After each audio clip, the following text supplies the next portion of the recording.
Welcome into the Hawks Eye podcast. And today on this Saturday special, we have Josh and Mitch from 12 Talk over on the UK side of things with the Seahawks community. They're going to be joining me on the show today. We're going to discuss kind of everything because I haven't had Josh and Mitch on for a while.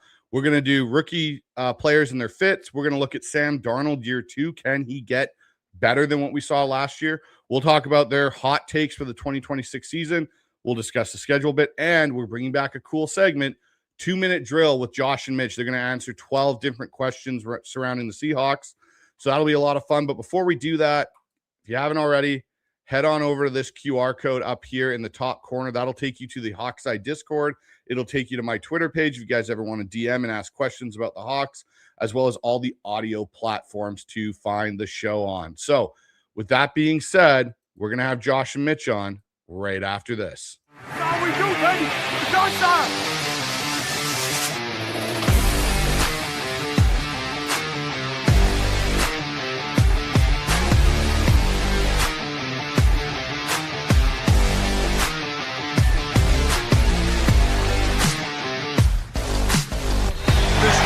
Seattle defense continues to have a night.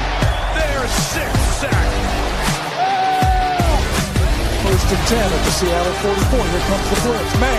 Hennessy tries to throw. Ball comes out. Going the other way with it. Turning up the field. Shannon Oakley. And he scores. Touchdown. Play faking him. Sam is going to roll left. Looking. Sam throws. Back in the end zone. Is it caught? He's out. It is. Touchdown. Seahawks. We did not care.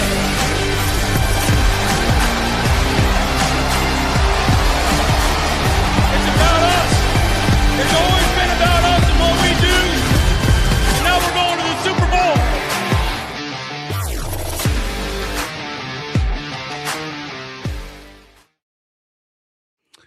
And there they are, Josh and Mitch joining me from 12 Talk. Guys, how's it going? It's been a while.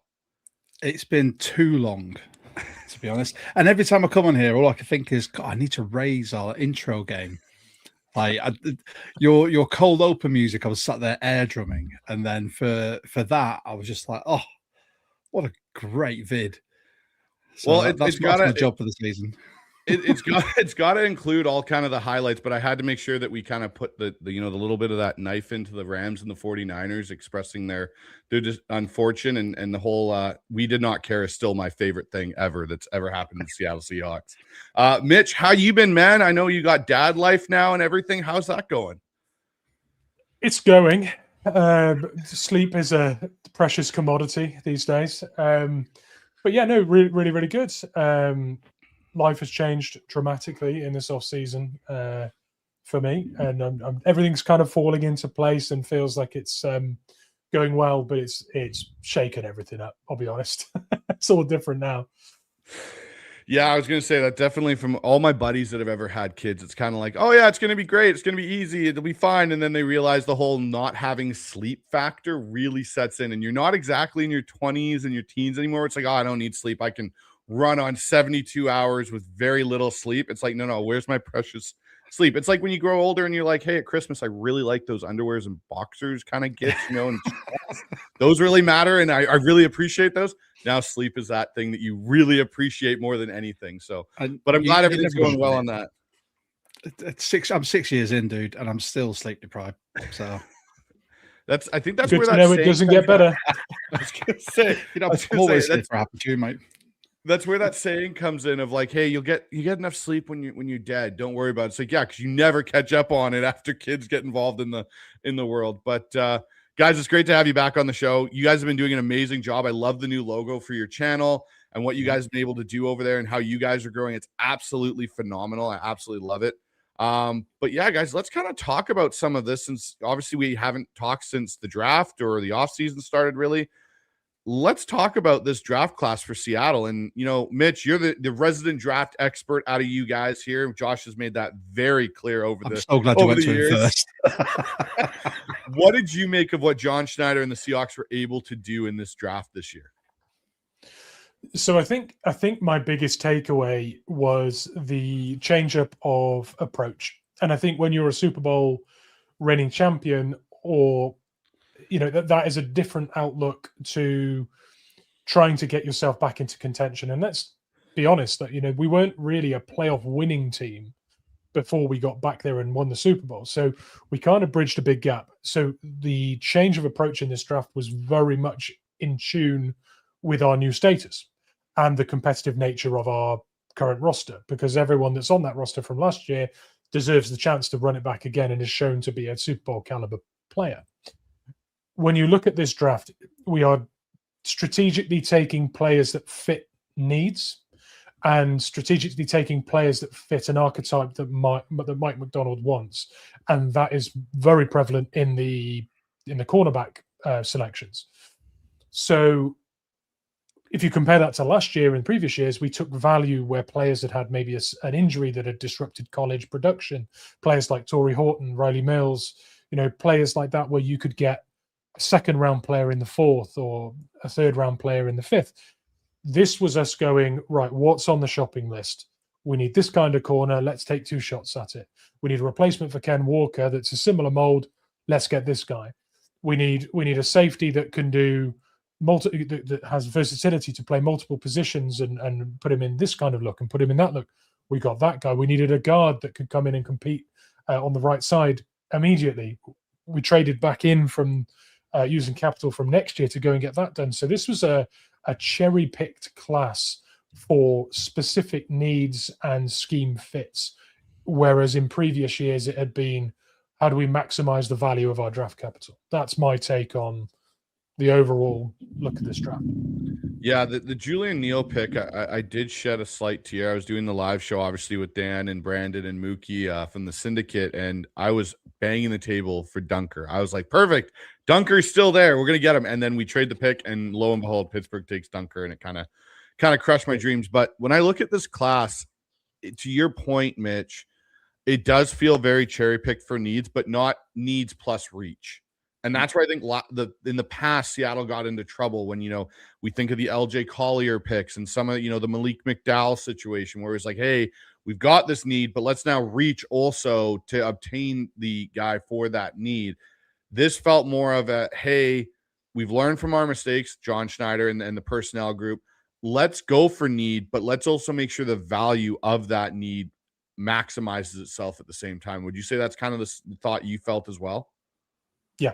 For sure. Yeah, I don't think I know in the past we've, like I said, tried to explain, we drafted value and huge amounts of upside, and we backed the coaches to take a player that was being slept on and get them to a level where we get great value. That was true of those drafts. This one, it just, especially at the cornerback selections, it just felt like we want more power. To have press corners that can disrupt the progress of wide receivers early in the snap. Because I think when you look at how our defensive line have crushed it, players like Puka Nacua that can get open downfield when they can really delay you, that was the biggest threat to our run last year. Now being able to compete at the line of scrimmage with some bigger corners, that might be just what we need to combat that on a divisional level. So yeah, that's what I really wanted to sort of say there. I do think Bo Stevens is going to be a real find. A lot of people had him so much higher than we got him, and I know it's not a scheme fit for everyone's O-line, but he damn sure is one for us at a position where we really need to up our game a bit. Yeah, we definitely, I think, need the competition in that spot. Josh, for you, I know you're not a draft expert or nerd as much did some bits. But that's always your claim. That's always your claim when it's draft stuff. Look to Mitch, everybody. But I'll ask you here, what did you make of Seattle's draft, and who was your favorite pick out of this class? My favorite pick personally was Bud Clark. I really liked especially the first sort of, I'll say first 4, even though we traded back in to get Bo Stevens. I really liked having obviously lost K9 and looking at where the board was. When you got past Jadarian Price, there was such a drop-off in running backs. So regardless of what people said, or the expert analysts and whatnot, I think that was the best pick we could have made to really strengthen our offense. And then the next pick, taking Bud Clark, a man who got 15 interceptions throughout his college career. You know, he is just a ball hawk. He is a bundle of energy. I've got this feeling that he smiles in his sleep. He seems so happy to be there all the time, and that's the energy you want. So having people like him and Spoon in the same sort of secondary is going to be huge. I mean, Bo Stevens, I think we've all talked ad nauseum about our opinions on Bradford. So Bo Stevens coming in and giving that, you know, a bit of competition there is fantastic. I really like the latter part, so round 7 of this draft, because I think this has been spoken about by quite a few sort of podcasters and Seahawks sort of beat writers. And the spin I put on it was, when you are going to be a UDFA, going out there and being the Seahawks, you'll have your eye on these people, but as soon as you start contacting agents, they're going to be talking to their players and saying, look, you're a UDFA, you want to get on a team. Don't go to the reigning Super Bowl champions who have retained like 90% of their roster, who are already in the scheme or proven, who, you know, may be development pieces already, because you're never going to be signed to that main roster and may even miss out on the practice squad. So cleverly, I think John Schneider got back in the draft, got these priorities that he saw in these positions, obviously another 2 cornerbacks to fight there, and Devin Easton, who is a development nose tackle. And I think that was a really savvy bit of business from Schneider. I think Schneider did what Schneider does, and that was just a great bit of forward thinking there from my point of view.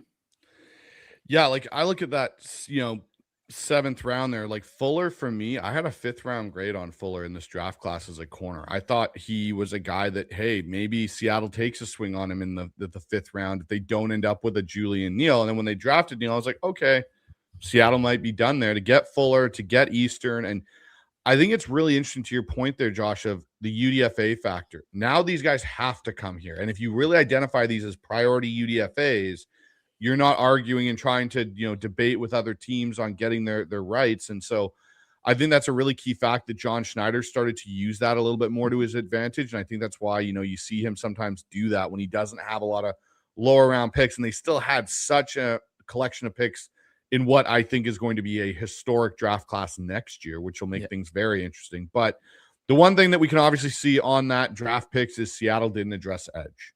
They didn't get one of the guys. They didn't get a Derek Moore, a Barham, a R. Mason Thomas, a Lawrence, one of those guys. Kind of, I think a lot of us thought they might. Now it sounds like from John Boyle's piece that, hey, they wanted to, but nobody fell in their range or they were picked over. Were you guys disappointed? I'll start with you, Mitch, that they didn't come out of this draft class with an edge. No. And I will elaborate. That was like hitting the brick wall. It was just like, no, I'm not going to elaborate. I'm just going to say no. No, I will elaborate. I think the thing that the Seahawks have missed on the defensive side of the ball, and there aren't many things we've missed, frankly, is a star edge rusher. And I know that's a hard thing to squeeze into your salary cap once someone is established and has a reputation as a game wrecker. You know, there are 5 names in the NFL probably who you'd put in that category. You know, that's the Max Crosbys and the Myles Garretts and, you know, players like that. That's what we need. If you're not getting that with your first round pick, or you don't think there's a good chance you're getting that with your first round pick, anything you get afterwards is a rotational piece in this D line. And you can get that with a Dante Fowler. You can get that with, you know, Von Miller on, you know, maybe not Von Miller. A lot of people did talk about it. A Joey Bosa, you know, you can get what you need for your defensive line elsewhere, is what I'm trying to say. And we were not in a position to take a guy that we could reasonably expect to be that game wrecker. So for me, pivoting and taking players that could make a difference in those positional groups made all the sense in the world. So I wasn't disappointed we didn't do it. I'm relieved we went out and got Dante Fowler, because I think that's a serviceable edge that can do us a real good job on passing downs. So short answer was no. That was my long ramble that followed it.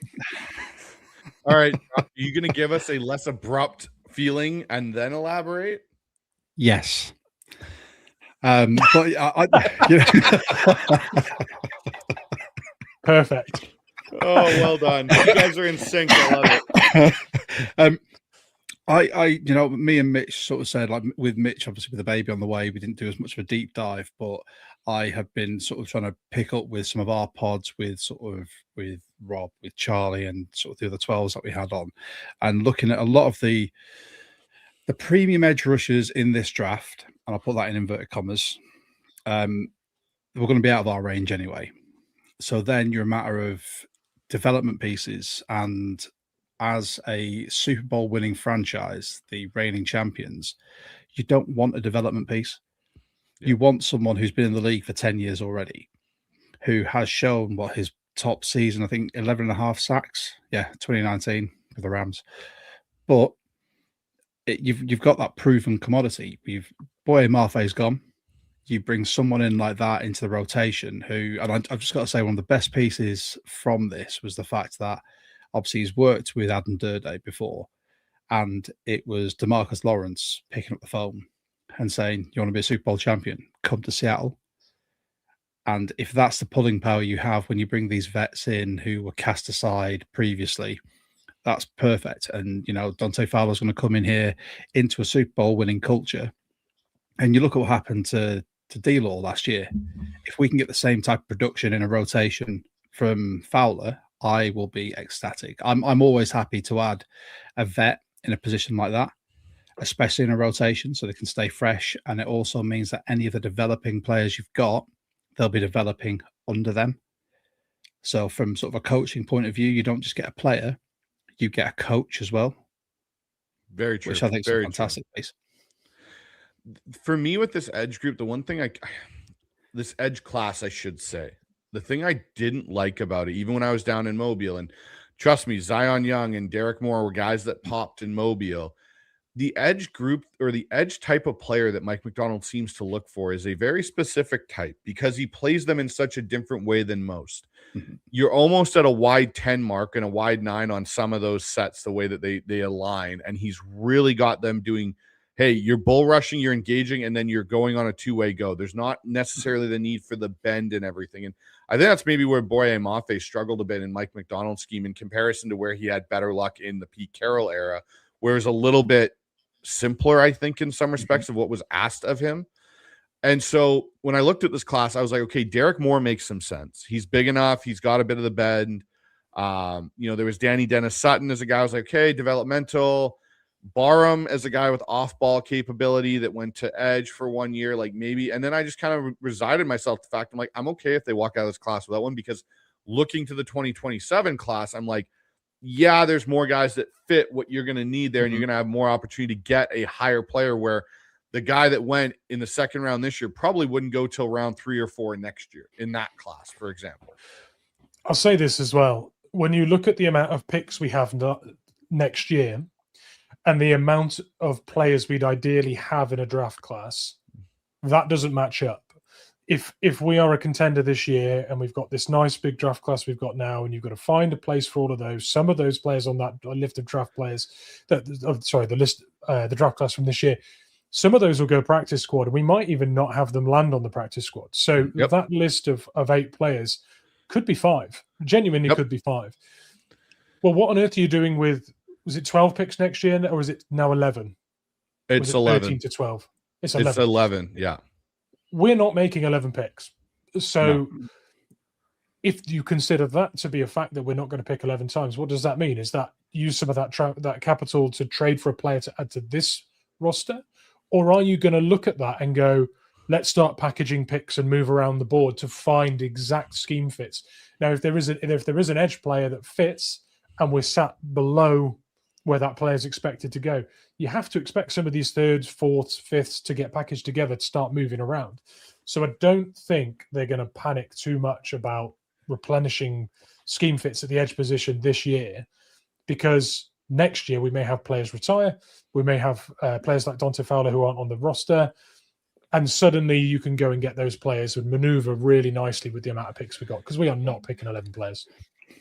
And I think the other interesting thing too, and Brandon Kane's kind of been on this kind of path with the edge group and edge players in general now with the NFL, is the developmental curve for edge players almost seems like it's similar to that of quarterbacks coming out of college now, where because systems are so spread based, it's really like, hey, how quickly can I get around this offensive tackle? They're not the best run defenders. They're not the best complete package of edge. Like, you get a few of them, but they're not all there. Like, it's okay, we're getting a guy that's really got nice bend, but can he hold up in the run game? And you're getting, so Brandon's brought up the point, and I kind of am starting to agree with him on it, where you can basically subsidize your edge group with these players like a Dante Fowler, where it's like, hey, he's been in the league. He can, hey, we need a pass rushing guy for the rotation. Great. Let's plug him in. Hey, we need a more complete guy. Maybe we go for the older player potentially to fill some of those roles and those snaps as we let these younger guys develop. The one thing I will say is, I had Corbin Smith on yesterday, and we talked about the edge group, and he said it's the one interesting group of this roster going forward in the Super Bowl window, because there may be a complete turnover of it next year. There's no guarantee Derek Hall's on this roster. There's no guarantee DeMarcus Lawrence is, or Chenna is. So all of a sudden, and Fowler for that point, your top 4 edge players going into this year may not even be on your roster next year. And so you may have a complete and utter overhaul of that group, which would be, I think, one thing that would, I think, panic a few Seahawks fans as we go into the offseason of, hey, our defense out on the outside is now kind of disintegrated. How are we rebuilding this? But to your point, Mitch, those picks next year, maybe they add a player, maybe they move up throughout the board and they grab guys that they know are guys that can make an immediate impact early on. But let's kind of talk to a guy that made an immediate impact last year and silenced a lot of doubters last year, and that's Sam Darnold. What are your guys' expectations realistically for Sam Darnold in year 2? He's now got another offensive coordinator. So, yes, there's a bit of continuity because the scheme is similar, and he knows Fleury from his 1 year in San Francisco. But he's got basically the entire offensive line coming back, which is a first we can say in Seattle. Every player on that offensive line from last year now is coming back. The weapons are pretty much all the same, minus Kenneth Walker. How do you guys see Sam Darnold year 2? Josh, I'll start with you. I am going to be really boring here and say more of the same. I mean, what he finished the season, was it? In fact, I've got the stat: 4,048 yards throwing, 25 TDs, 14 interceptions. I would hope that the TDs go up, but with that, I'd anticipate the interceptions going up, because I think now he's had that safe year where he's won the Super Bowl. I'd hope that bringing Fleury in, he'll actually unleash some of the offensive weapons we've got, not just JSN. I'd personally love to see Cooper Kupp get more of the share. I think with JSN, with the season he had last year, it's going to be difficult for Darnold to find him open more. But then you look at the other weapons we've got, especially in the tight end room. I think when you've got Barner, who showed that he can be a tight end 1, Arroyo, who I'm sincerely hoping will really come into the fore as a receiving threat this year. I'm anticipating sort of yardage-wise the same, because I think that you're going to look at Price to have the lion's share, especially early on, to get him as many touches as possible. I'm not expecting him to make a massive leap. I'm expecting him to just be consistent, be steady. I'd like to see a few more throwing touchdowns. But like I said, with that, probably some more interceptions, just because it might be a bit riskier, because he gets a bit more confident in what he's doing. But then we're not the only team that's going to improve this year. There's other teams that have improved. I mean, look at the Rams, who've improved their secondary as well. So I'm going to be boring and say very much the same. But I think he's going to be able to lead this team to, well, we'll talk about our record, but yeah, he's going to be another good season. Mitch, what about you? Are you in the same boat as boring Sam comes back in year 2? Yeah, Josh has gone very much with the same Darnold. I'm going to go with a different Darnold. I think this is a more confident, established version of Sam we're going to get, and also a version of Sam that can't quite rely upon a run game initially to win us the game. I think we're going to see a requirement for him to make more throws and spread the ball around. I think, to Josh's point, that probably culminates in a few more interceptions, a larger stat line in terms of TDs and yards, but that will come with interceptions. And when you look at what he ended up doing last year, especially in the Super Bowl, was quite a few times where he'd throw the ball away because he knew he could rely on the run game on the next down.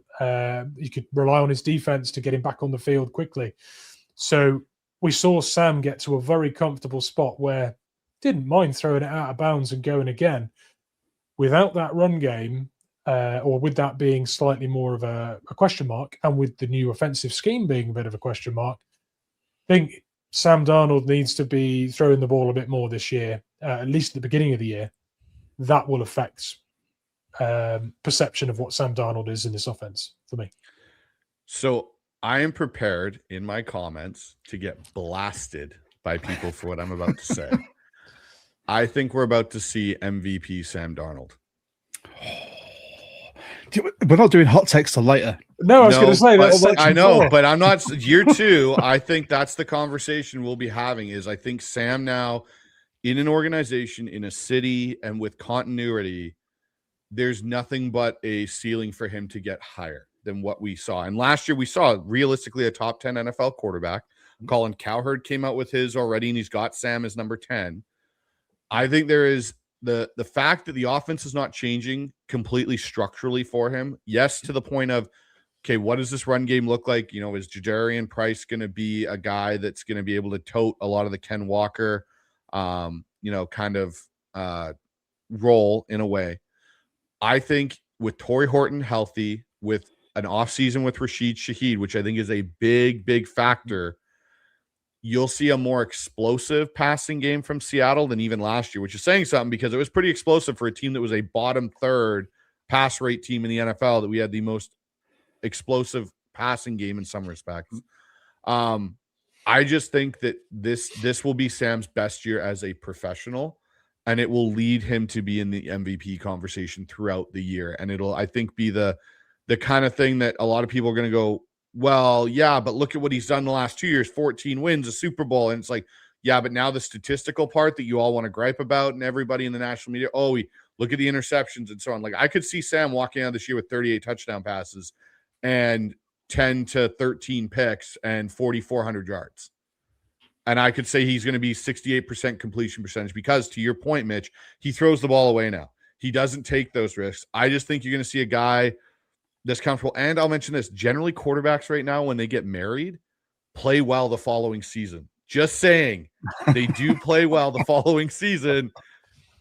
I'm just saying, he got married. He got it figured out this year. He's got 2 rings now. I think Sam's going to be adding an MVP trophy to that show, or that case at home, potentially at the end of this year. But the one thing I'll ask you guys is, if Seattle takes a step back offensively, new coordinator and everything, is that going to be a byproduct of Sam, or is that more going to be a byproduct of maybe lack of a running game and a first-time play caller? Josh, I'll let you go first. No, because I can see the pattern here. I'm like the level-headed Dow one that eventually goes upwards with Mitch and then up with you. So everyone's going to look at this and be like, that Josh is really negative. But no, I if things do go wrong, I mean, Fleury is an untested commodity as a play caller. You know, you look at him, and obviously we'll talk a bit more about him, but he's got a wealth of knowledge, someone who has been a defensive quality control sort of officer, or whatever you want to call them, coming into the offense. I think he's got a wealth of experience with different positions, and I'd love to see him succeed due to that, because I think the reason why he gels so well with Mike McDonald is because he's got that defensive mindset and how you can then run an offense off it. I think Kubiak had very specific plays that he leaned on last year, which worked. And Fleury, I don't know if he's going to have them in his bag yet. I'd hope he's going to lean on the players that were in the offense in the Super Bowl winning year last year and say, look, what worked well? What can we run back? I don't want to lay the blame on a new coach, and I'd hope someone like Sam and the vets we've got on this offense will be able to pull the bootstraps up with him. But I'm pleading the fifth, mate. I really, I don't want to. You and I are sports coaches. You don't want to lay the blame. We've all been like a first-year coach in a position, and you don't want the blame to be laid on you. You're going to be putting your best foot forward. that is my sense of trepidation with this season, that he's a first-time play caller, and we don't know what his playbook looks like. That's fair. And unfortunately, if there is a step back, the finger will be pointed firmly at him. But I don't want it to be. But I think that's where it'd be aimed at. Mitch, what about you? Yeah, I think the opposite. I think if you're coming in as a first-time play caller to a Super Bowl winning team, you'd really like to be able to rely upon an established running game, so the floor for what you can do from one down to the next is there. I think having that floor lowered by new personnel, serious injury to the lead, touchdown scoring back as well, that for me takes a safety net out from a first-time play caller. So I think that will be a real worthy excuse if it looks a bit jittery and it's inconsistent. I think the obvious thing is just to go to, but the running game was not there, and that's having to be rebuilt. What he won't have the excuse of is the O-line wasn't good enough. The O-line is good enough, and it is fit for what he's going to be trying to do, I think. So the O-line, not an excuse. The running game will be. Yeah, no, I tend to look at this and go, if they do take a step back offensively, I think what it'll be, unfortunately, is teams understand this scheme overall better. He's going to run exactly what Kubiak ran, but more to what Kyle does. You're going to see a departure a bit from the Kubiak side of things, which what I'll say is we saw some more gap power stuff in Kubiak's run game last year towards the end, which started to help balance out the wide zone. You don't see that in a lot of Kyle Shanahan, and in Mike Shanahan's run, it's more of, hey, we're doing wide zone, and then we're getting to inside split zone. And I think that's what you'll see is the departure. But with that being said, I think what you're going to see is teams that understand how this offensive scheme works, taking away those things from Brian Fleury very early and saying, okay, how do you adjust? What is your adjustment to us taking away your bread and butter that you want to lean on as a play caller? And now it's not there. How innovative can you be? And this is where I'm kind of excited to see what Brian Fleury with a tight end background and a defense analytics background can bring, because he has that up his sleeve that a lot of offensive coaches sometimes don't have, which is, I've lived in the defensive mindset of the NFL. I understand how they like to do things. And he might have a few things up his sleeve that I think some aren't necessarily expecting. But let's pivot to the 2026 outlook, guys. And the first question, are the Seahawks better now going into this year than they were last year? Mitch, I'll start with you. Yes. And this is why. I think if you look at what we did last year, right, there's you've already talked about Rashid Shaheed coming in halfway through and the impact he had with very limited targets. Look at Riley Mills coming in, getting that sack in it was a sack in the Super Bowl, wasn't it? Yeah, where he walked the offensive lineman back like he was a school kid. Honestly, some of the players that didn't play a role in our regular season that I think are now primed to do so. There's so many of them. The average age of this team in some position groups is so young. The experience and the sort of the step ups that they can take based on being well coached for the second or third year, knowing the scheme, Mike McDonald getting through more pages of that defensive playbook. I genuinely think that blend of youth plus experience and cranking up the complexity of our defense, I think that sets us absolutely off.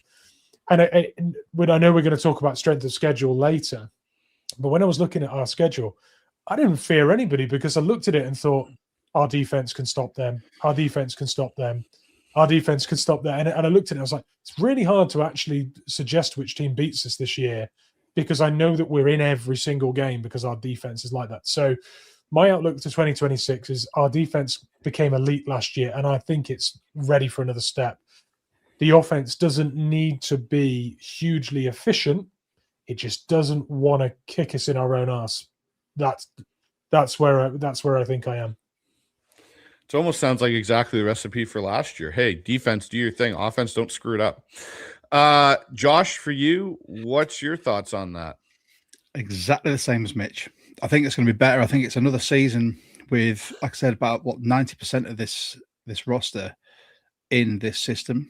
Obviously, the offense will change, but I think there's going to be sort of caveats put in there by Mike McDonald saying, look, this offense needs to be similar in the way it functions, but obviously put your own spin on it. Absolutely fine. Defense, as Mitch said, he's going to be able to now look at these players and say, you know what we did last year. Now, let me put my mad scientist hat on and see what else we can do to improve that and elevate it. You look at players that have, as Mitch said, that were developmental players last year who are now going to be in their second or third year, who will start stepping into that rotation of some heavy reps. You've got players like Spoon, JSN, who are going to be stepping up even further as well in those leadership roles and really starting to bring it forward. I mean, our secondary is the D-line we know, elite, but the secondary, I look at that this year, and that's what gets me really excited, because I think we should have had more interceptions last year. But I think this year could be the year where it happens. And I'm looking at the safety spots, especially with the rotation now with Love, Emanwari, Okada, Bud Clark as well. I think that is just going to be a recipe for disaster for a lot of teams trying to throw over the middle as well. I tend to think they'll be better this year because of the continuity factor. Yeah.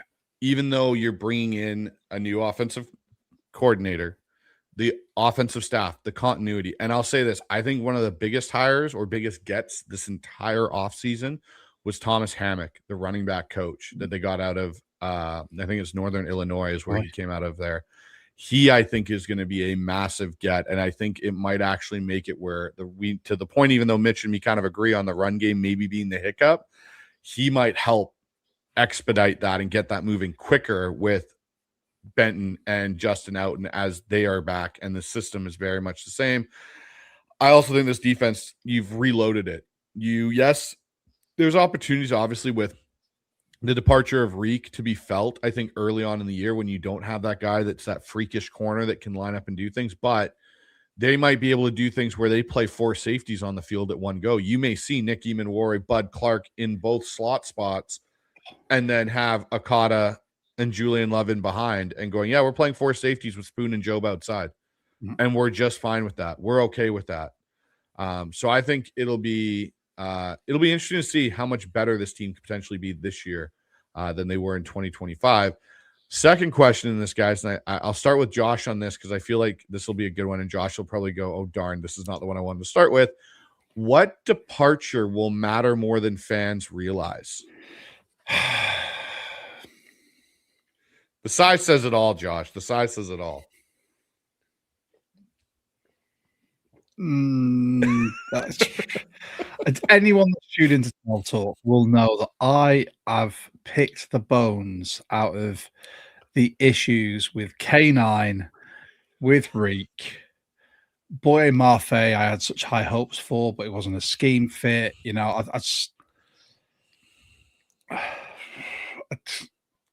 Kubiak, maybe.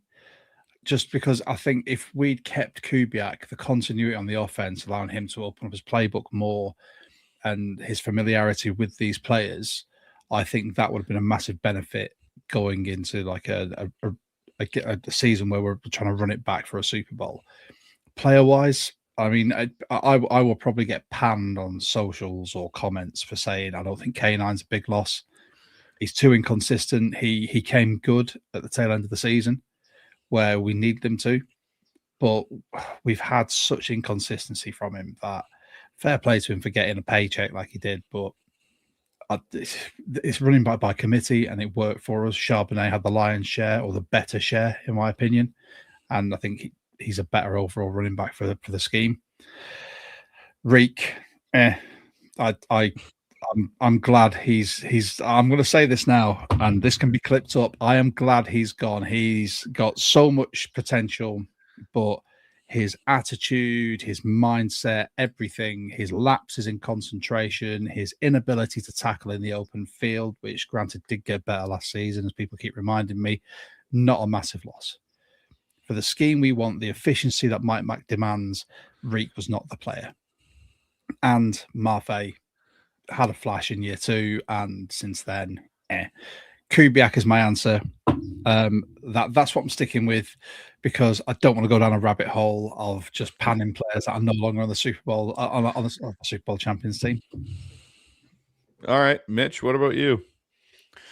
Yeah, there's only 2 players that left. There's 2 players that left this year that have the capability, in my opinion, and it is only my opinion, 2 players left that have the ability to be far better than they showed when they were with us.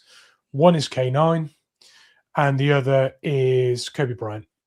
No. I think both players in the right setup with the right amount of snaps could be better than they were on our Super Bowl winning roster last year. And K9 showed it. Zach Charbonnet goes down. It's game time. The stretch at the end of the regular season, the playoffs, the Super Bowl. What have you got for us? The best performances of his Seahawks career. So when push came to shove, K9 showed up when it really mattered and was unbelievable. So I have to think that if he stays fit and Kansas is the right spot for him, he could be a 2,000 yard a season running back. But I will remind you, I did say if he stays fit, because that was always the big thing. So yeah, I think those 2 players have higher ceilings than anyone else that left our roster. Those are the ones that we could miss in some way. That being said, Bud Clark, great replacement. That being said, Jadarian Price does things that K9 didn't do, like decisiveness when running inside and taking what's given to him and falling forward and not digging his own hole to fall in behind the offensive line. So Price could be a massive improvement, and I think, but that's who I think is a loss. So I'm going to go with the Kobe Bryant factor. I think him in the back end running next to Julian Love and the amount of snaps he played last year is going to be one thing that I think they're definitely going to miss, and maybe more than fans realize. 2 other names I'm going to bring up that aren't players that I think, Josh went Clint Kubiak. I think Andrew Janocko and Rick Dennison will be missed more than people realize. And the reason I say Janocko is Janocko's ability to coach Sam Darnold and Drew Lock and Jalen Milroe and be involved and see that through the training camp and see that throughout the season on who was attached to Sam's hip every time he came off the field. It wasn't Clint. Clint wasn't over there talking to Sam a whole bunch. It was Janocko and that relationship. I think it'll be interesting to see how Jake Peets and Tyson Prince try to create that same relationship with Sam and the quarterbacks. And Rick Dennison, his years of experience, I think also helped John Benton. I think it helped this offense because he's seen everything. He's been an OC. He's been an offensive line coach. Those are 2 names I think that fans aren't really thinking about, because I think just Clint Kubiak, but losing those 2, even though we kept Outten and Benton, those 2 I think played a massive role in that success of the offense last year as well. So I think those are some names I think fans may not realize, but will eventually, that those are some pretty big departures. But let's pivot to our hot takes. And as Josh claimed, my Sam Darnold one was already one, so we can kind of go with that. But Josh, give me a couple hot takes for you on the 2026 Seahawks season. Oh, do you know, in the interest of fairness, can I do a hot take, then Mitch does a hot take? Because Sure. the last time we've done a couple of these and one of us has gone in multiplicity, it's taken it from the other person. So, my first hot take is, I think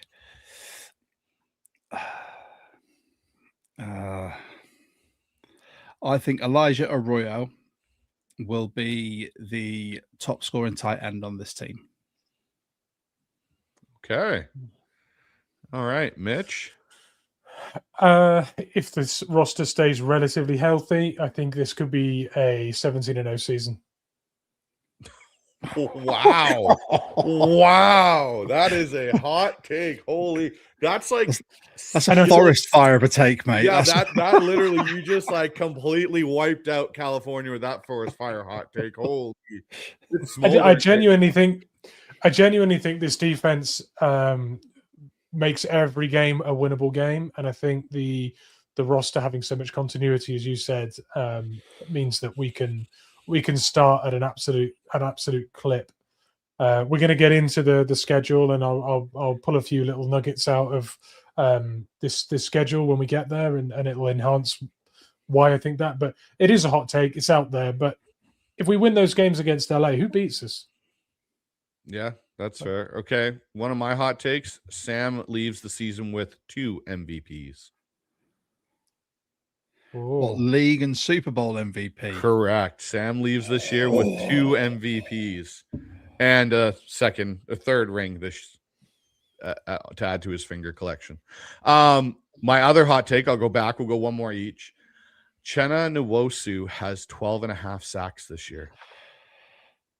Oh, like that. That's my other hot take. Go ahead, Josh. Well, you're up.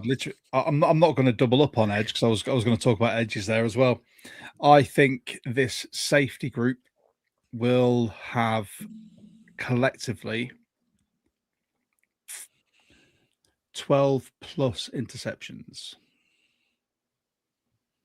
There you go. I like that one. All right, Mitch, you're the last one here for a hot take after you literally burnt the entire hot take segment here with your first one. I just love to blow it up.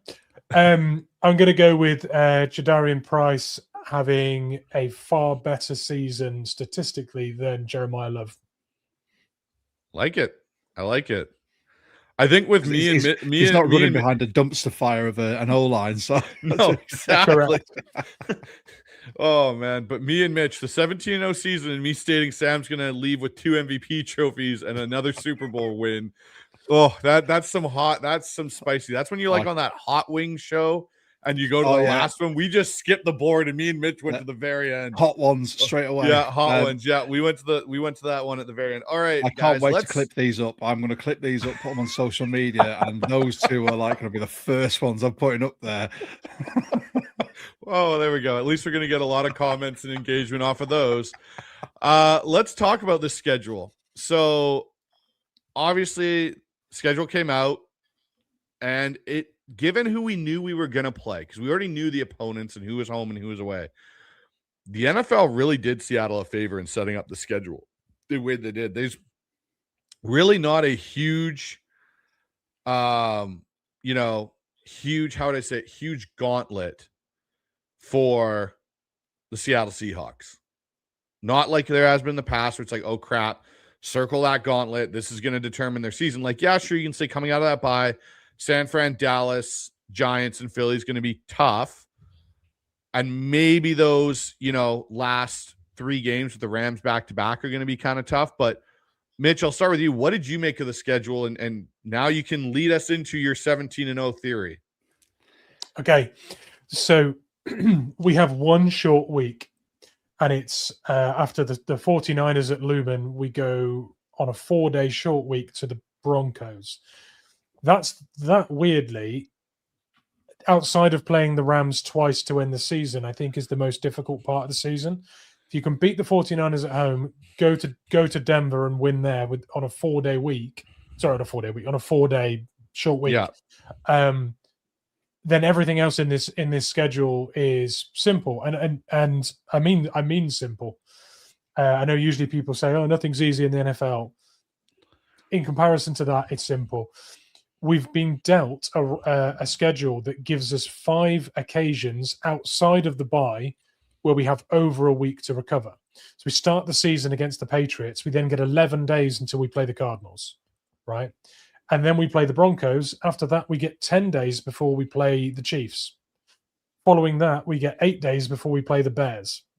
After the 49ers away, we then get 8 days before we play the Cowboys. And that comes off the back of 14 days with the bye week. And then just before we play the Rams at the end of the season, we get 9 days before our home game against the Rams. and the Carolina Panthers. So having 5 occasions outside the bye where we actually get a long week is huge. And it's also a season where we have 9 home games and 8 away. So there's multiple things in this schedule outside of who you're playing, where you're playing them, that actually make this quite manageable. I tend to agree with this. Like, I look at this, and when you break it down into, say, 4-week segments, there's a chance where most of those 4-week segments, Seattle's either undefeated or they maybe have 1 loss in there. That's really about it in a lot of ways. For you, Josh, what did you think of the schedule when it got dropped?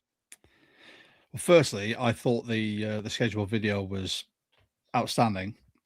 Yeah, it was mint. What you didn't hold on, Josh, hold on. You didn't like the Arizona Cardinals completely AI generated video that they put out that didn't tickle you and make you feel warm and fuzzy inside? We're a clean pod. If we weren't a clean pod, I would be using some expletives to describe them, and some very British expletives as well. The Cardinals and the Jets should just fire their marketing team. Like, ridiculous. Let's just AI generate everything. Yeah, okay, fine. Everyone uses AI, doesn't matter. But when it's like that, no. And the Jets, let's just do paint.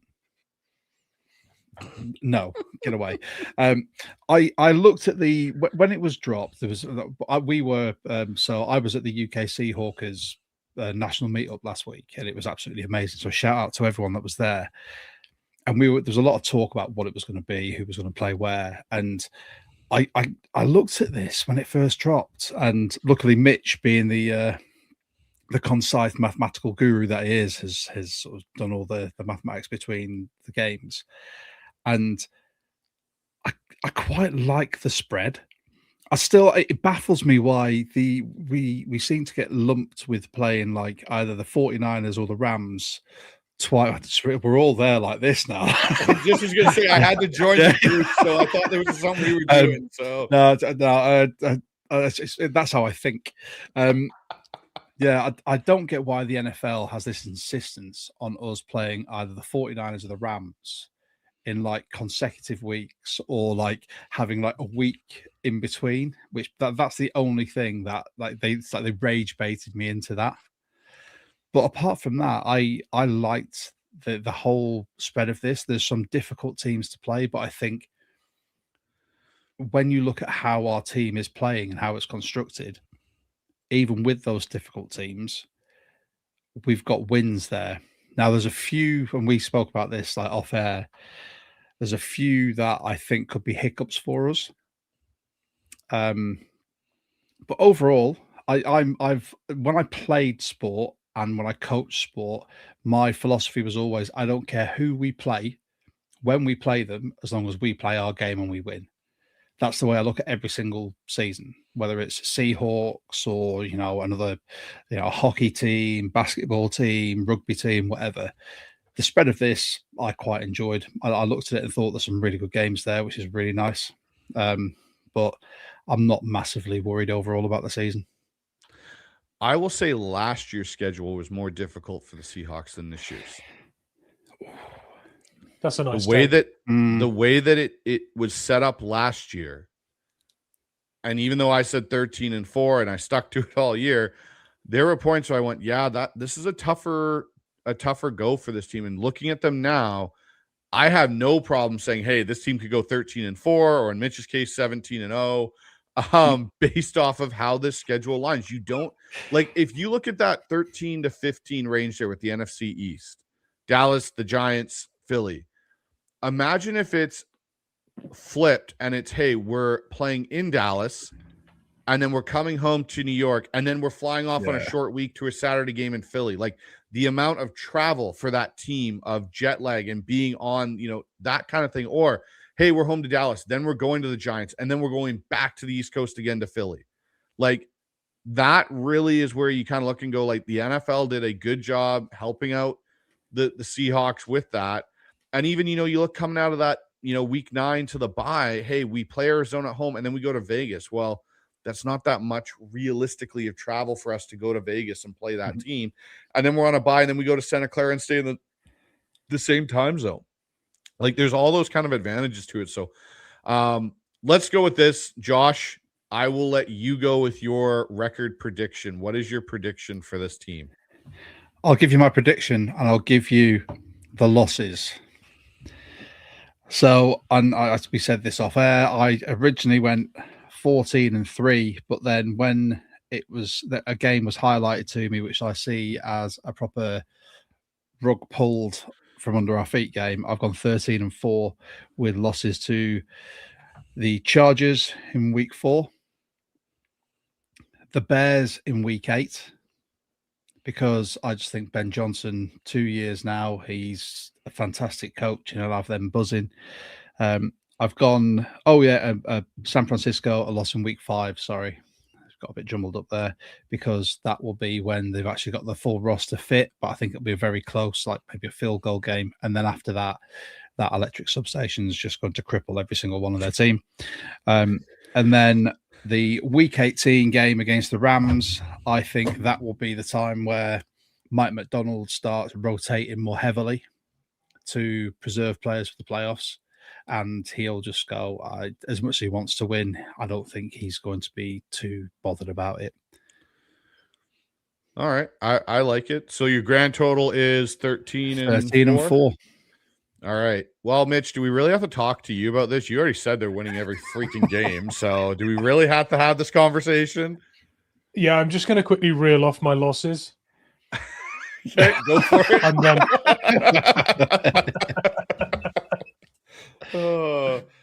all right. Is that what you're sticking with, 17-0, Mitch? Is that what you're No, that was a hot take. And my hot take, I did caveat by saying if the Rams don't stop us, 17-0 was a hot take. I think when I look at it objectively, there's a few games in here I think we could slip up at. And I think 14-3 is my realistic take.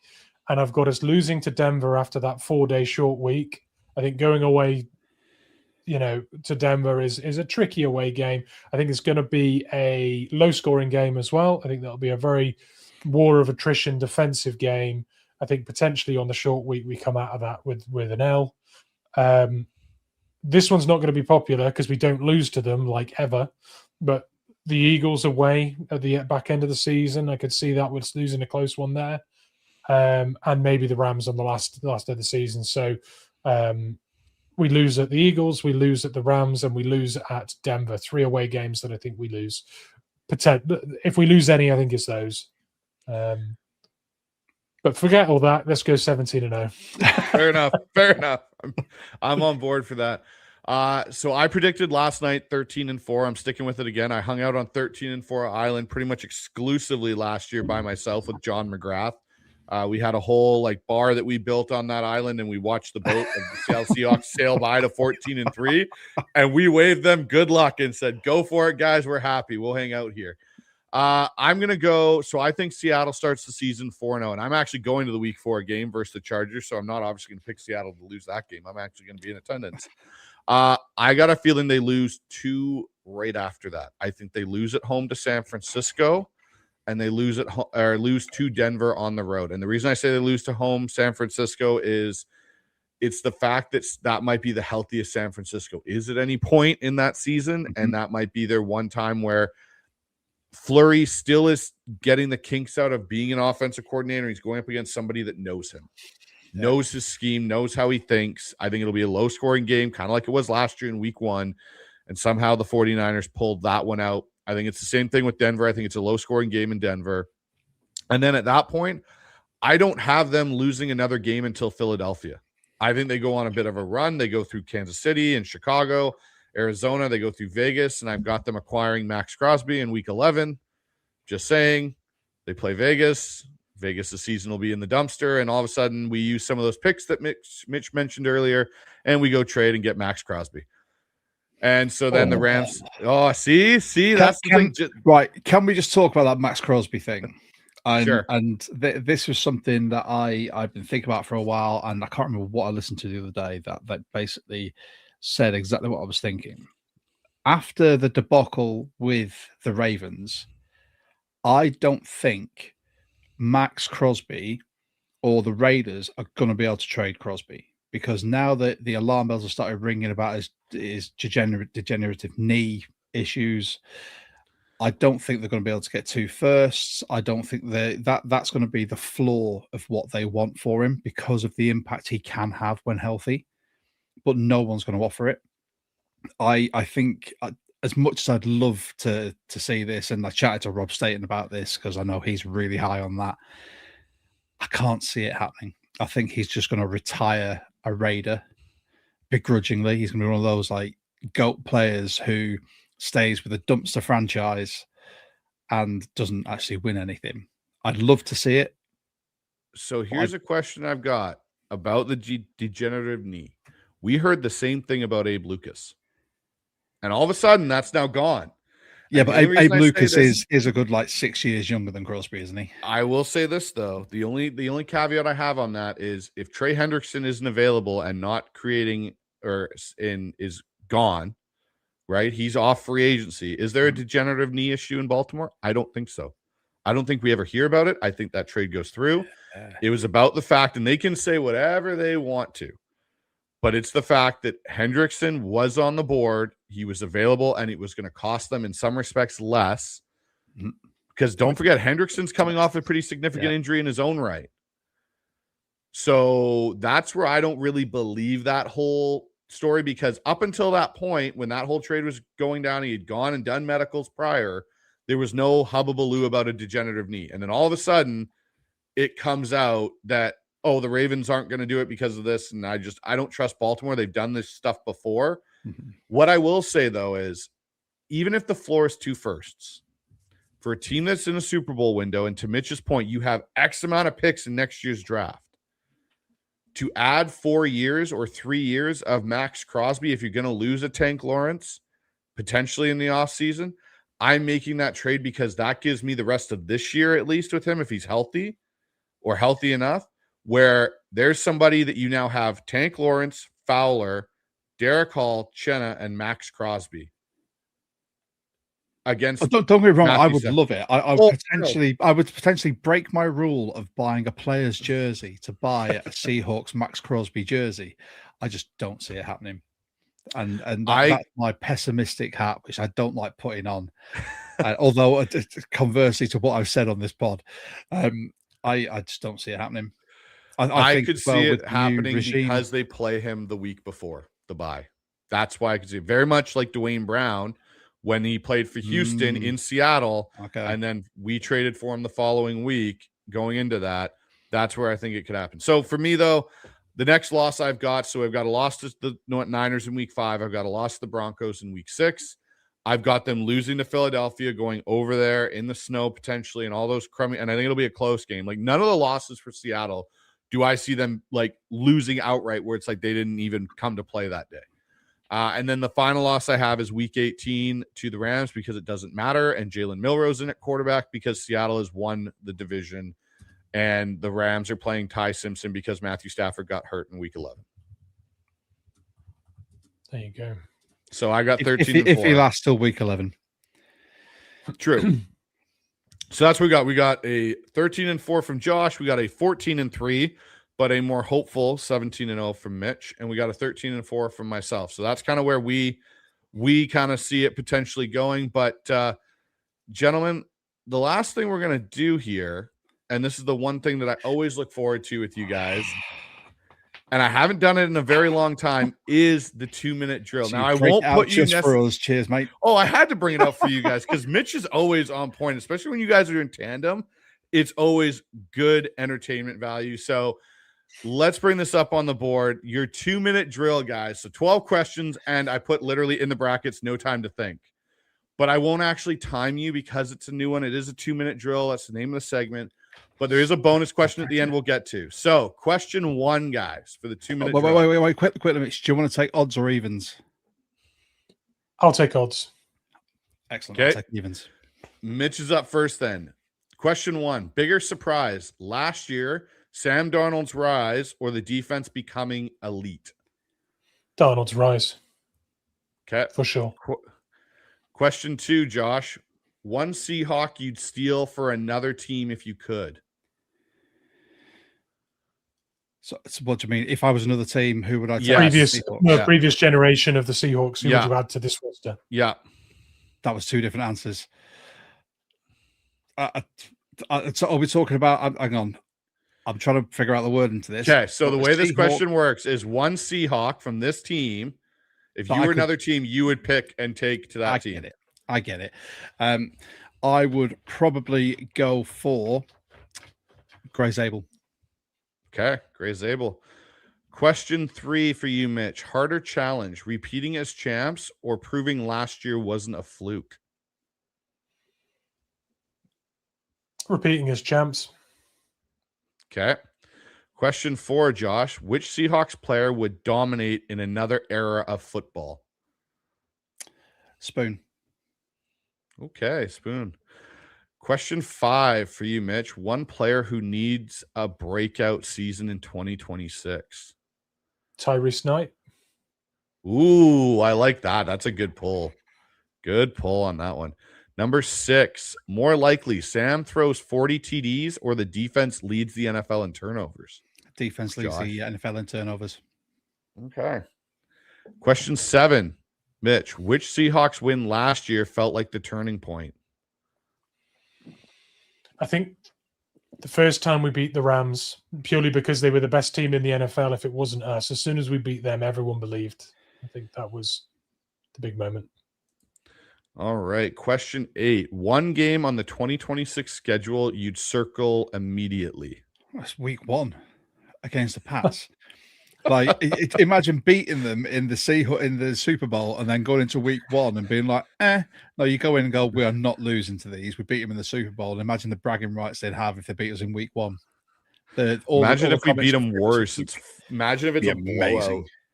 Blowout. Oh, that'd be amazing. It's what it should have been in the Super Bowl. All right. Question 9. Which rookie ends the season with the biggest role? If this question was starts, it's Jadarian Price. If it's ends, I think it's Julian Neal. Okay. All right. Question 10. One player fans will talk about completely differently by the end of the year. Oh, God. It's difficult because everyone's held in such high regard now. I want to say Taya Carter. You know my answer? I'm going to give an answer on this one. Anthony Bradford. Oh, the hot take segment was back there. I know, but that's what I'm putting in for question 10 here. Okay, another year under Benton. Question 11. If Seattle makes another Super Bowl, what will be the biggest reason on why? This was the case last year, but I think it will be the biggest factor again this year, and it will be the defense and how we adjust by each opponent for each game. The way we scheme differently per opponent. I think we'll do that again this year, and I think it'll make us hard to beat. All right. Question 12. What if they don't make another Super Bowl? What's the most likely reason? Injuries to key players. Okay. Now, you both get to answer this one. This is your bonus question. Who is the next Seahawk put into the Ring of Honor? Leonard Williams. Oh. Wow. He circumvents some of the LOB members. Wow. Yeah, I think he's with us for another few years, and I think ever since he's been there, he's been Pro Bowl caliber, unwavering level of quality, stalwart leader in that team, and he has a ring with the team. So, Leonard Williams. Josh, what about you? Hang on, I need to double check. You're searching who's in the Ring of Honor. I am, right because I'm looking at this. I'm like, oh my god, there are so many players that I could say. Yeah. Oh, do you know what? Beast mode. I'm sorry. The LOB as a unit was fantastic, but when you look at one player on the offense that was consistently kicking ass and was consistently the forefront of everything we did well, on both Super Bowl. Probably don't talk about the second Super Bowl that he was in, because that wasn't his fault. But I think beast mode, everything he does for the city of Seattle, everything that he did for the team, the fact that there are still people that talk about him now in glowing references, it's Marshawn Lynch. So I'm going to go with one that I think is interesting. Kind of piggybacks off you, Josh. I'm going to say Doug Baldwin. Oh, I nearly swore then. I love Doug. And it's not that I don't think Sherm and Bobby, but they played past those guys, right, in the league still. I think if they go off of potentially like when guys exited and who's been out longer and had an impact and their time in Seattle, like Doug Baldwin in his time in Seattle, he was so impactful. I'd say Doug, even Tyler Lockett when he finally calls it, there's another one that I'd throw in that list there again. Yeah. All right, Jay. Yeah, agreed. Lockett especially. I think he was a fantastic servant for the team, and it's just a pity that we released him just as we won the Super Bowl. This is very true, and I would love to see them give him something in regards, but they never will because he wasn't a part of that team. But all right, guys. Well, with that, we're done the main part. Now we'll do our 12's Q&A blitz here with Josh and Mitch. We got a few starred comments in here, and if you guys want to get any in, you can always put super chats in as well. They're always appreciated. But this is the first one off the top. We got Josh DeHuman, or Josh Height, who is my draft analytics expert here on the Hawks side and does a great job with all of that. Makes my life easier. Goes best intro in the Seahawks pod verse. I appreciate that, Josh. It's true. I've got to step my game up. You guys still have the best part. You have the chant, the 12's chant, which is something. Big shout out to my little brother Slim Jennings. He's a DJ and producer, and I literally said I want a theme tune that is kind of new metal, kind of this. I said I need Seahawks stuff in there, and he sent it over to me in 30 minutes. I was like, oh, that's it, done. Yep, exactly. And the Seahawks chant definitely is the 12's chant is definitely a good one. We got Dogzilla in here, goes with Fleury's specialty with tight ends. Will we see fewer fullback snaps? I don't think so. I think go on, Mitch, you go first. Just going to say, I think with the lack of running back experience at the beginning of the year, I think we will see fullbacks being used in all kinds of ways, and I think Fleury is going to be quite creative. So, I think we'll see quite a lot of fullback stuff. I think if the one thing, and this is what's really cool, and if anyone hasn't, I highly recommend getting these books on Amazon. Bobby Peters does a fantastic job breaking down this 49ers offense throughout the years and basically all NFL offenses, and kind of creates these books that give you an idea of how they call plays, how they build it, what makes those offenses unique. And he's done a fantastic job on the 49ers scheme. And one thing he always talks about in those is Kyle Juszczyk's use and how they use him as a fullback / tight end. I think potentially that's why you saw Robbie Oots be a tight end that was then converted to fullback. I think Robbie Oots has, I'll put it this way, quote unquote, hot take, as Josh said. Robbie Oots has more snaps than Eric Saubert this year on offense. Injury permitting, because another player that was. See, what I was going to say is that I can also see Saubert taking some of those snaps at fullback if you're going to use a fullback at the backfield as well. I think that's the interchangeability between Russell, Oots, and Saubert as well. Being able to block, being able to get downfield, having safe hands as tight ends or ex-tight ends is going to be invaluable in this game. It's fair. Dennis comes in with Yosemite Sam will throw 36 TDs and 12 INTs max. Did you guys ever get your Sam Darnold shirts, by the way, with him and his beer and his cigarette in his mouth and giving a certain gesture? No, because every single one I looked at, like being in the UK, and we had this chat about like caps, because obviously we all know that you and I have a penchant for baseball caps. We have a hat addiction, Josh. We've got, some people may say it's other, but I got a nice new one from the UK Seahawks. 1 second, I'll show you actually. Here we go. I got my hands on, thanks to Chris Rude.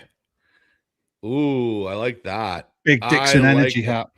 Yeah, but I would love to have got one of those Darnold ones, but every time I looked for one in the UK, it was from some ropey reseller, and I wasn't down for that. I'd just like, if anything, I'd like one to come from Seattle, but that's difficult with, as we were mentioning, me looking at baseball Shipping costs. You and gotta shipping love it. costing nearly the same amount as the product you're buying. Yeah, very true. Very true.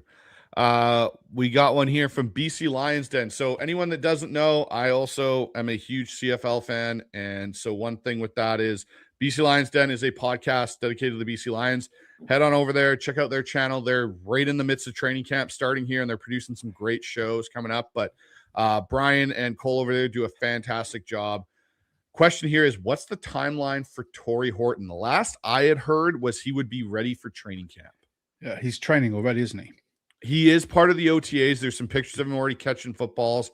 I don't know how much he'll be involved in quote unquote OTA mini camp period where they do put on the pads a little bit at that point. But I know from what Mike had said is they expect him to be ready full go for training camp. I can't wait for that first 3 receiver set where it's him, Shaheed, and JSN. Naughty. Well, think of this. What happens if you take Barner off the field and Arroyo, to your point, has the X Factor season and it's Shaheed, Horton, JSN, and Arroyo? And you've gone into a four receiver look, 2 and 2. That's going to create some teams some problems. Put Shaheed and Horton on the same side and say, hey, okay, which safety of yours is faster to get over top of both of them? We got one again from Josh. Goes, I'm on the MVP Darnold train. Let's go. I think I've started a small cult with the MVP talk of Sam Darnold.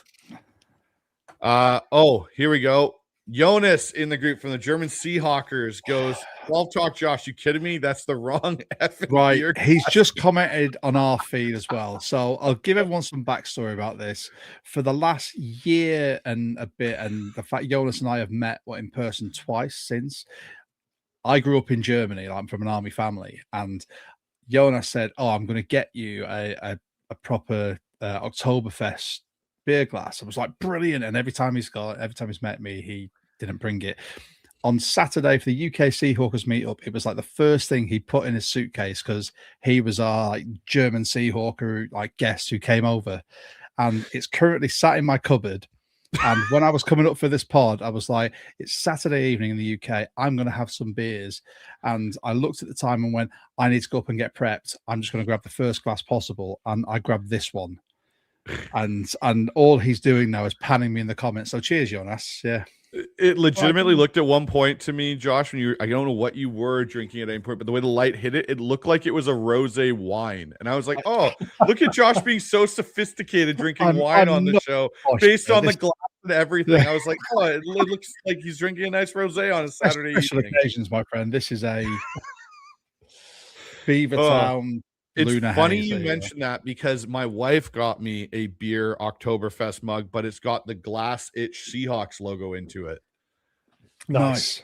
So that's my go-to most times. So I don't have a. But Jonas, thank you for calling Josh out. Thanks for calling Josh out on that. Yeah, cheers, Jonas. What do we got coming up? We got Rockman Drums in here. Goes Sam and Cup will be in every meeting suggesting stuff that works. That's a given. Mm-hmm. That's a factor too, is the Cup effect on the coaching staff and helping out with the prep with the quarterbacks and everything. And that's one of the more invaluable contributions that Cooper Kupp has given to this franchise. Yeah. Jonas back in here goes, yep, exactly. Arroyo might become the X factor tight end he was supposed to be when drafted. It's nice. Jonas, you've come back in my estimations again, mate. It's fine. We can be friends now. Rockman comes in and says Kubiak's offense could have been better in my opinion. Yes, it could. I agree. It could. I think a better utilization of the fullbacks, and I think having more of the slot play, I think might have worked better for us. But I think overall, well, won as a Super Bowl, but I think there was more for him to unlock. Same as Mike McDonald after year 1 with his defense.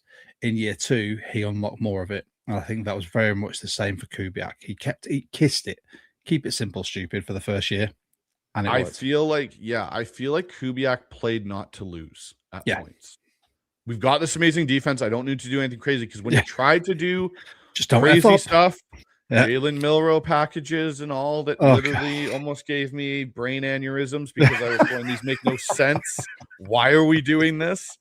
I just sit on my couch and twitch a little bit every now and then when I saw Jalen Milroe go on the eye. Exactly, the twitching eye. Well, you guys had me in your watch parties, and I was losing my mind most of the time. It was very but entertaining. Jonas back in here goes, really excited to see how Fleury will weave in the tight ends as a former position coach. Kittle, whatever you might think of his character, was extremely high on him and angry he left San Francisco. Look at even Tonjes and what Tonjes became as a backup that had to play for Kittle. I don't know about Kittle's character. I find him highly entertaining. Oh, I love Kittle. I'd love him to be a Seahawk. He was one of those misses.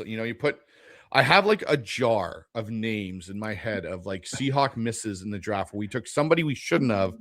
We missed on George Kittle. We missed on Creed Humphrey because we took, and at that point in time, reach needs rather than, hey, look at this amazing player that's sitting in front of us. Yeah, 100%. Ooh, here's a good one. Hot take from HHG. We sweep the NFC East. Oh, I feel like Mitch's 17-0 prediction just kind of bleeds that true. So on his hot take, he's manifesting it. That's what it is. I say I've manifested it now, so absolutely agree. I feel like we need to just get Mitch a shirt that says I predicted 17-0 and just have that dog sitting in the dog gif with him in a fire all around and be like, this is my hot take. I need a Mystic Mitch shirt that I wear that just has all of them and ignores all the ones that didn't happen. Just show my wins. Here's Jonas coming in, Mitch clearly showing that new dad boldness. It's the lack of sleep. That's what it is. It's lack. I've got no time. I've got no time anymore for lukewarm takes. I'm just going to get straight to it. Yeah. There we One go, word answers and bold takes. Oh, man. And, hey, it makes it more entertaining. Let's be honest here. Dank Bud comes in with Giants are going to be better.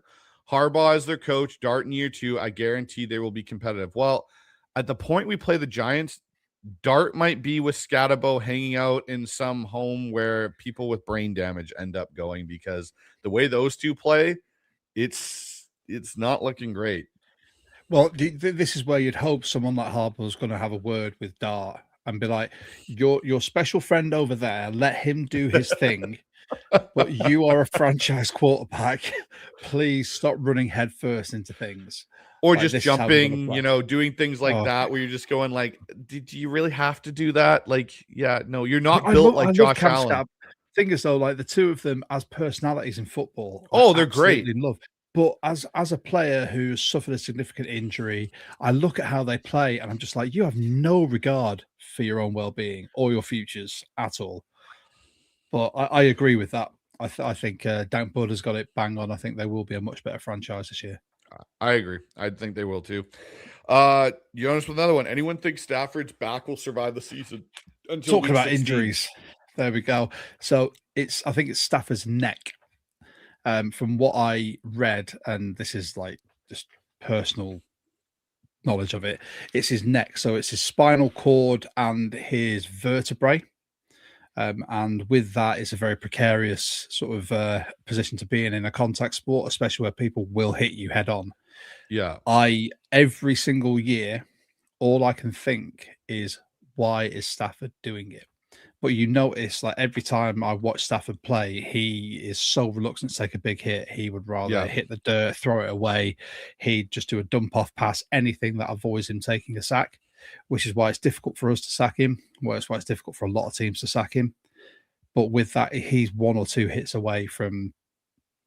Well, you look at Peyton, right? Peyton's whole neck is the reason his career basically fell apart, right? And Cliff Averill, Cam Chancellor. The list is endless in contact sports. I mean, the rugby players, there's so many rugby players that have retired with pure paralysis from the neck down because of a spinal cord injury. And I think he's brave or stupid to keep playing. Wasn't Chris Carson neck as well? Yeah. Chris Carson was neck as well. Yeah. So here's I need to talk to these guys. I'll pivot this a little bit because I got this question. Do you think Stafford's capable of replicating last year? his stats and everything, his MVP season. I really think it was an outlier. No, I think he's capable. I just think it's unlikely. I think he's got everything he needs to do that again, but I don't think it happens. Too much went his way, I think, yes, to facilitate that, and I don't think the moons align in that order again. So it's interesting because I have a theory on the Rams and why we've heard so much of them talk about how great their team was last year and why they're so sour about the loss. I think they truly believe, which makes sense, it's as difficult as it was coming out of the Super Bowl loss for us, where it was like we were right there and it was one basically bad play or bounce of luck or whatever you want to call it that took that opportunity away from us and why it stung Seattle for so long.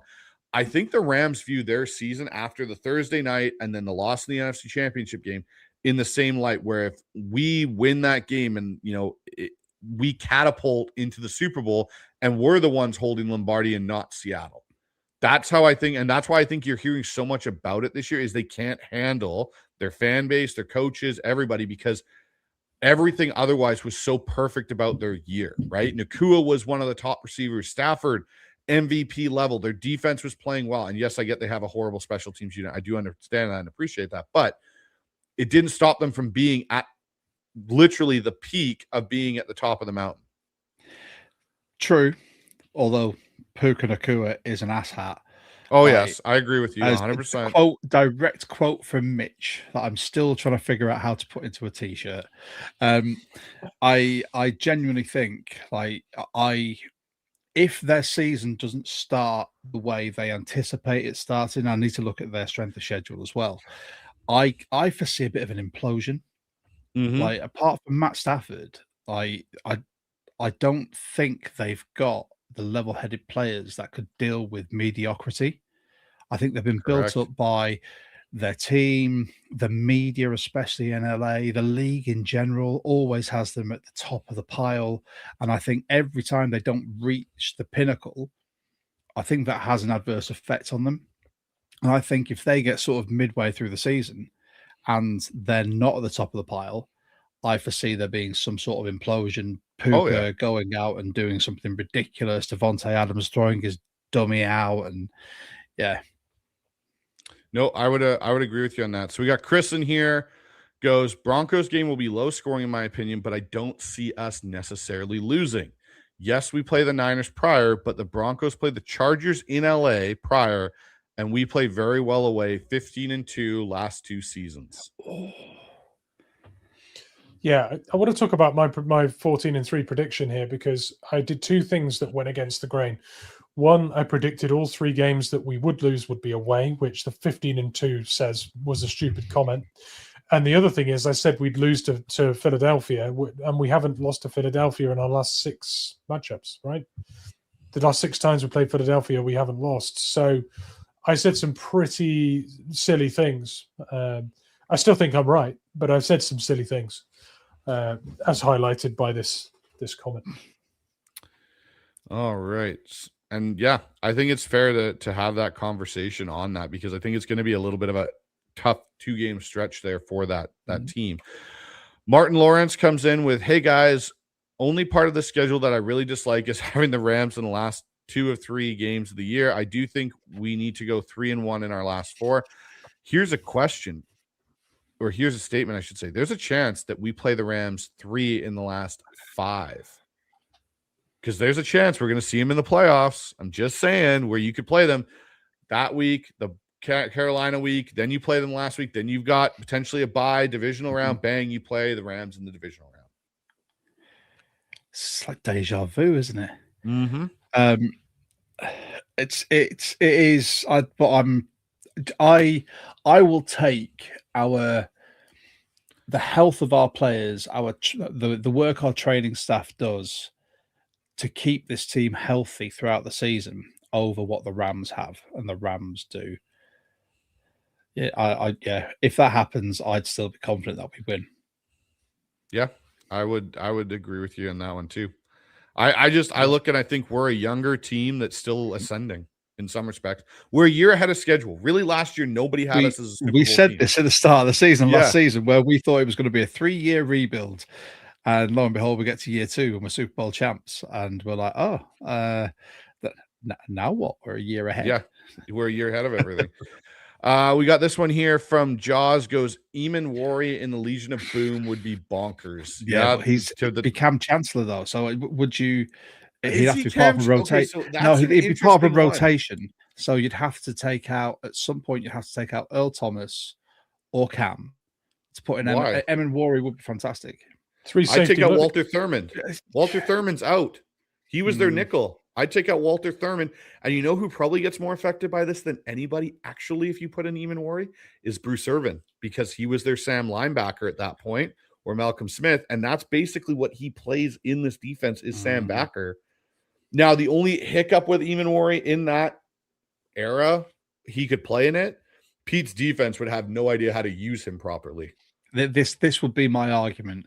So the reason that defense worked was because they were players that Pete Carroll could work with in that rotation, in the formations. Yeah. I think if you had someone like Nick Eamon Warry with everything that he can do defensively, playing at Sam linebacker, at strong safety, free safety, anywhere in the nickel, anything like that, I think Pete's head will explode with the possibilities of new football.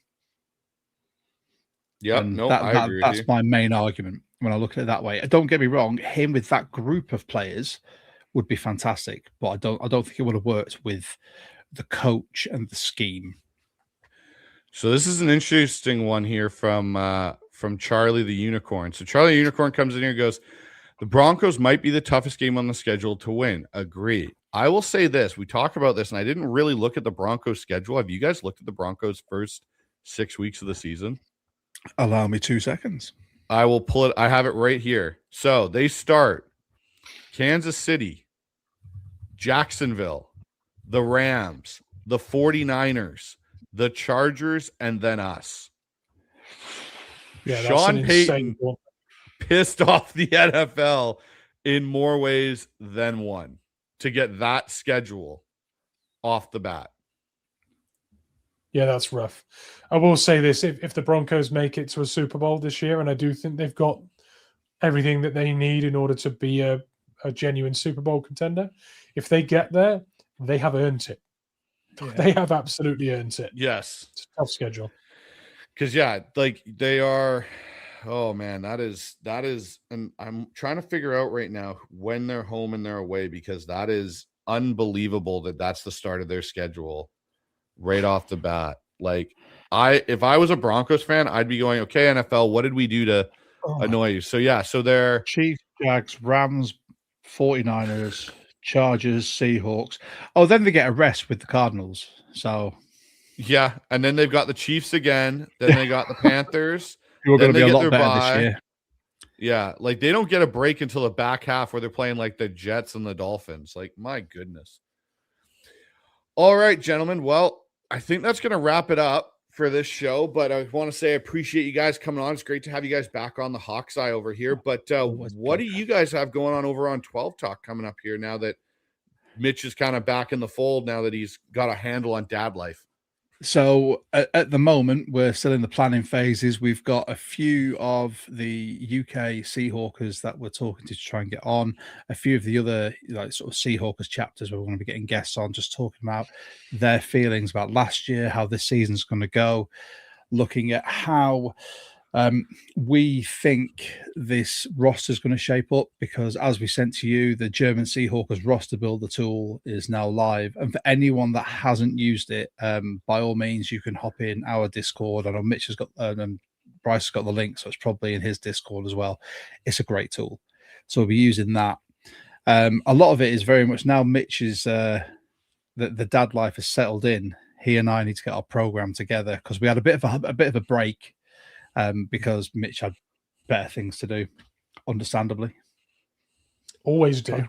Yeah, exactly. Yeah. Cheers, mate. Cheers. No, I'm joking. I'm joking. Never. That's all right. Never. Do it solo. But yeah, I mean, for us, we're going to try and start pumping out more weekly content again. Still doing a lot of the interaction with sort of people like yourself, other podcasters, and a lot of Seahawks fans, giving them the opportunity to come on and talk Hawks on the pod. Sounds like a plan. It's great to have you guys both back now and be able to kind of get you guys back into the mainstream of things. So if you guys are on my channel and you've never seen Josh and Mitch's work before over on 12 Talk, make sure you guys head on over, sub up to their channel. They do awesome work there on the regular with all the different guests and stuff that they bring on. Over here on the Hawks Eye, couple days off here. It's a long weekend here, so I'm going to be off for a bit and then be back next week with Seahawks Syndicate.